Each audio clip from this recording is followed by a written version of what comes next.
Hello viewers, আসসালামু আলাইকুম। Welcome back to my channel ওইস কিচেন হোম। অনেক দিন বাদে আরেকটি রেসিপি নিয়ে চলে আসলাম আপনাদের মাঝে।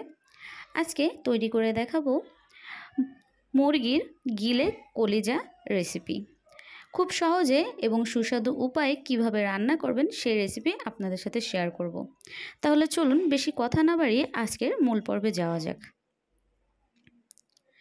এখানে গিলে কলিজা নিয়েছি হাফ কেজি পরিমাণ। এগুলোকে খুব ভালো করে ধুয়ে নিয়েছি। এখন চুলায় একটি কড়াই বসিয়ে পরিমাণ মতো তেল দিয়ে নিয়েছি। এখন এর ভিতরে দিয়ে দেব 1/4 কাপ পরিমাণ পেঁয়াজ কুচি। পেঁয়াজ কুচির পরিবর্তে এখানে পেঁয়াজ বাটা ব্যবহার করতে পারেন। এখানে রসুন বাটা দিয়ে দিচ্ছি 1 টেবিল চামচ পরিমাণ। আদা বাটা দেব 1 চা চামচ পরিমাণ।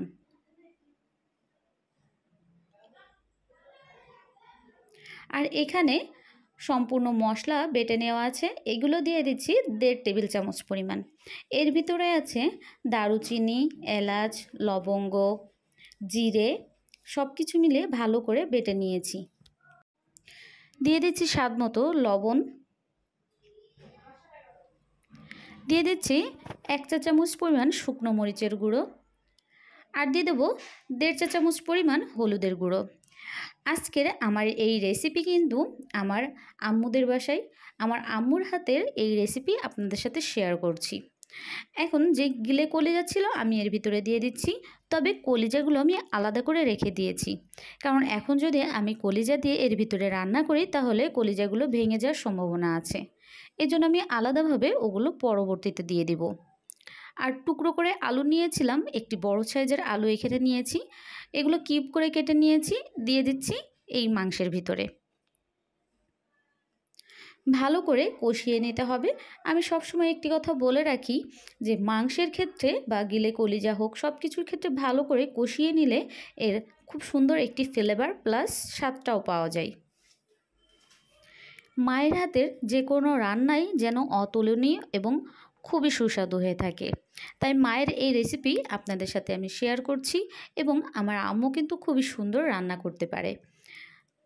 কষানো হয়ে গেলে এখন এর ভিতরে দিয়ে দেব ঝোলের পানি।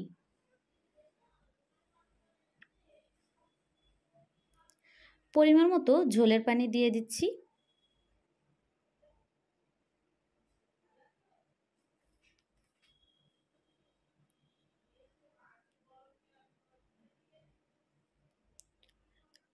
যে কলিজাগুলো আমি আলাদা করে রেখেছিলাম এখন এই ঝোলের পানির ভিতরে দিয়ে দিচ্ছি, এতে করে কলিজাগুলো ভেঙে যাবে না।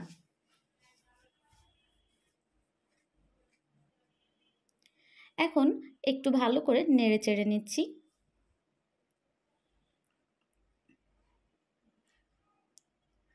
এক মিনিট ঢাকনা দিয়ে রেখে দেব সম্পূর্ণ সেদ্ধ হয়ে যাওয়া পর্যন্ত। প্রায় 2 থেকে 3 মিনিট পরে আমি ঢাকনা উঠিয়ে নিলাম এবং ভালো করে নেড়ে চেড়ে নিচ্ছি।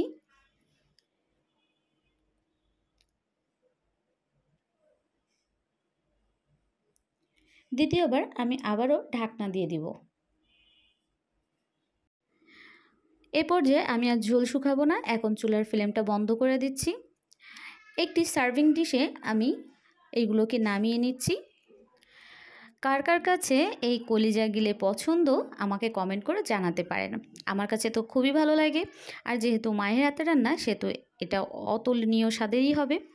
আজকের এই পর্ব যদি আপনাদের ভালো লেগে থাকে তাহলে অবশ্যই আমার চ্যানেলটি সাবস্ক্রাইব করে পাশে থাকবেন, আর রেসিপি দেখতে দেখতে লাইক দিতে ভুলবেন না। এরকম আরও সুন্দর সুন্দর রেসিপি নিয়ে চলে আসব, আর চাইলে আমার চ্যানেলে ঘুরে আসতে পারেন। অনেক ইউনিক রেসিপি দেওয়া আছে এবং সহজভাবে উপস্থাপন করা আছে, যা আপনাদের খুবই ভালো লাগবে। আজকের পর্ব এখানে শেষ করছি। আল্লাহ হাফেজ।